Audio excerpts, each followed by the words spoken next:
Greetings, dear ones. I'm Kryon of Magnetic Service.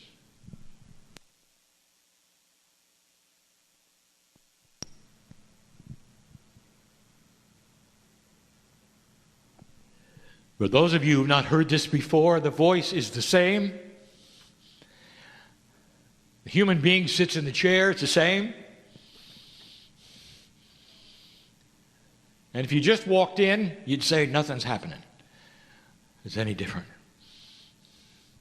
And this is as it should be.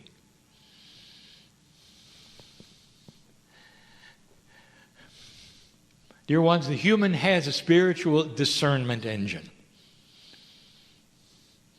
Truth or not truth.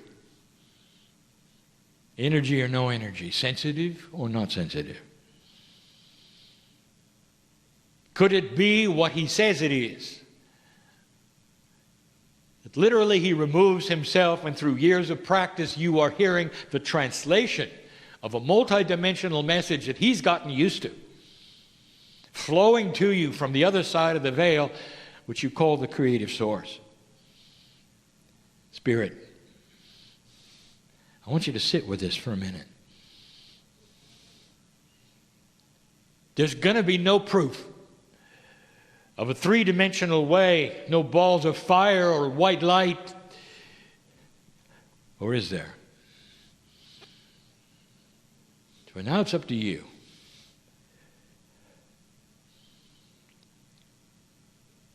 Years ago, my partner was invited to channel at the United Nations. His first trip to the East Coast, he was frightened. Never seen that many people together before. He went to the big city, taken upstairs into the committee room where they had just signed peace in Bosnia. Walked in and channeled to only delegates. And he knew at that point in time they'd either get it or they wouldn't. They were used to this, where the society that he was channeling in front of had channelers before. They had come to see him. I can remember in the hotel room before he did, trying to comfort him because of his doubt. I asked him what he was afraid of.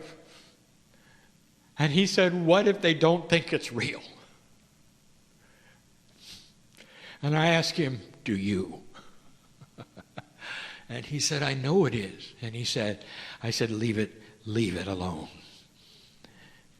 He was invited back 6 more times.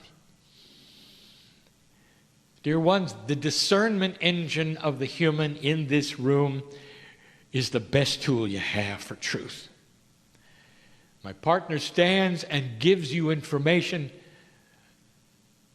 and many times it is esoteric. Sometimes it is different than you were taught. And you have to decide, is it real or not? Over and over we have given you instructions for the day, and it's the same instruction each time. Are you able to think out of the box you grew up in? Who taught you what's real and what's not? Or did you come to that yourself? It doesn't matter, because whatever you feel, you own it. It's part of you. There has to be, for a human, a box of reality. And the box of reality gives you the comfort of your own psyche, of your own truth and your belief. And it's normal. And along comes something you've never seen. Can you imagine in the ancient days when angelic forms appeared before human beings? What was the first reaction? Incredible fear, fright. They fell on their knees. They had to be consoled. Even the angels told them not to be afraid of what they saw. He was out of their box of reality completely. Even though it was a beautiful angelic form filled with the benevolence and the glory of God, they fell on their knees and were afraid that they were dying.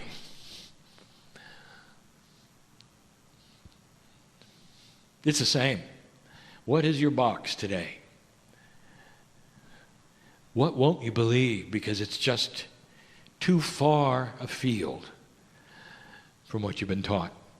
Healer in this room, light worker in this room, you have spent years learning certain things, certain ways, and now we are saying they've changed.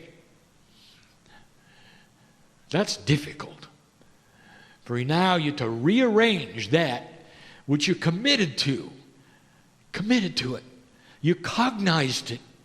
It became part of you and the way you work, the way you sense energy in order to heal a patient or read somebody. And now we said it's different and it's changing and it's moving. And there are those who would say, no, it isn't, because God's always the same. It can't be moving because God's always the same. And my retort to that is that God is always the same, but you are not. And it's you who are moving in energy, not God. Things are getting bigger. The antenna, if you want to call it that, of the light worker is starting to become more sensitive with more points of reception. It is becoming complex, it is becoming stronger, and it's confusing. The human likes single source thing. Simplicity in God. One God, one way. And you argue about it on the planet so fervently that you kill each other because you're not doing the right thing, worshiping one way, one God. You got one soul, one body, one heaven, one hell. What if it was really complicated? What if there is a beautiful benevolence in the complexity of the physics of God? What if energy plays a role you didn't think about before? The energy of things like prayer, awakening, synchronicity. And that's what we're going to speak about tonight. But dear ones, I'm asking you to get out of the box. Get out of the box of singularity where there's simply one way, one face, one soul. And ask yourself, could this be bigger? And if so, what is my part in it? And dear ones, if I could show you the truth today, you'd all breathe a tremendous sigh of relief, because there's hope. Humanity is beginning to evolve slowly in order to make better decisions in the future. And that is new. It only takes a sociologist or even an anthropologist to prove it. For in all of your history, one of the remarkable things, if you've studied it, is that it never changes. One generation goes to war, it dies off, and the next generation is skipped, and the next one does the same thing, often with the same countries. It repeats itself like you never learned anything. Even though your parents went through it, your grandparents went through it, it's there again. You might say, therefore, that consciousness has been static, and you'd be right. Static. And now it isn't. It is moving off the peg. In every single field you can look at, it is moving off the peg. It's confusing to those who make war, because they're starting to see things that is not in their war book.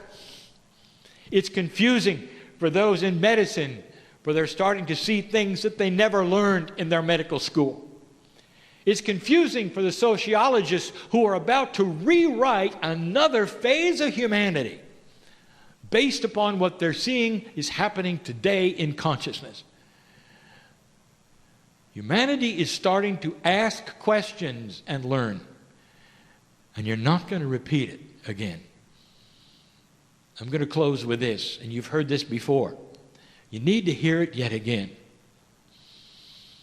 All of your life, and the life of your parents, and the life of those parents, there has been the desire, the wish, the goal of peace on earth. That's what you wanted. There was the idea, if you could only have peace on earth, that would be it. From then on, all would be well. And here's what I want to tell you that perhaps you've not heard before. Some of you may have. At the rate of consciousness evolution, peace on earth is a given. Eventually, humans will demand it for survival. They're going to become wise and understand that war is not an option for survival.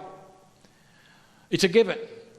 So peace on earth, when you see it, will be the beginning of the new age. The beginning, not the end. Peace on earth is the starting point, dear ones. And it's not that hard. Generation upon generation will come in with a different kind of wisdom. It's even being measured now. Let me ask you in this room, are you like your grandchildren? Do you know any grandchildren here that are exceptional, that are doing different things, that are asking you questions perhaps that you never ask, or that your children never ask? You look in their eyes, you can tell something is going on. Welcome to the evolution of human consciousness in a way it didn't expect. The children are more compassionate. They care more. They're looking around more. They're not as self-absorbed now. What if I told you that so many of the things that are going on in this planet that you're seeing on the news that are abhorrent, that are horrible, that are unconscionable, is a direct result of light meeting dark and unbalance? When humans start seeing what is taking place and they're invested in that which is old energy, there is confusion of spirit.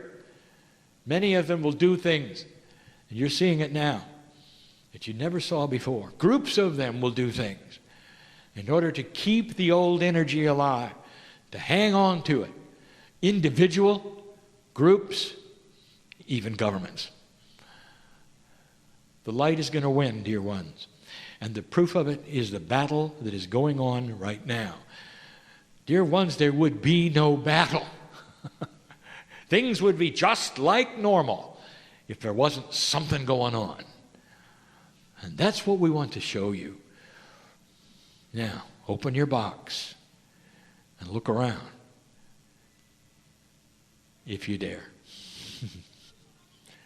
I'll be back. And so it is.